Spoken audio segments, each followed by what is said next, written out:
Bir yigit yangi ko'p qavatli uyga ko'chib keldi. Uy juda zamonaviy edi, lekin bitta g'alati narsa bor edi. Lift tugmalarida 13-qavat yo'q edi. 12 dan keyin birdaniga 14. Qo'shnilariga so'radi. Hammasi kulib qo'ydi. Shunchaki quruvchilar 13 ni tashlab ketgan.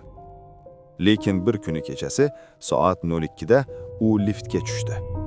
Uyqusi yo'q edi. Shunchaki pastga chiqmoqchi bo'ldi. Liftga kirdi va birdaniga o'zi bosmagan holda tugma yonib ketdi. 13. Yigit muzlab qoldi. Bu yerda bunaqa qavat yo'q-ku. Lift sekin harakatlana boshladi.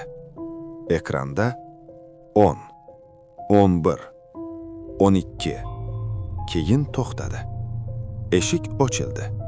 Oldida qorong'i chang bosgan, tashlab ketilgandek uzun koridor turardi.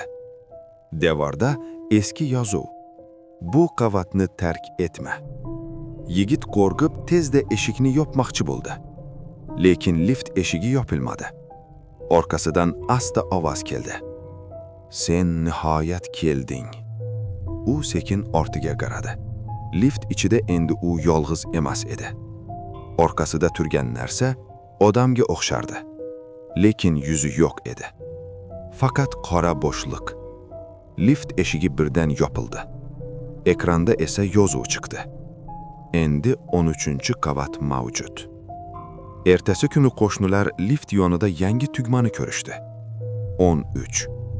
Lekin eng qo'rqinchlisi, bu tugmani hech kim bosmasdi. Chunki kim bosgan bo'lsa, hech qachon qaytib tushmagan.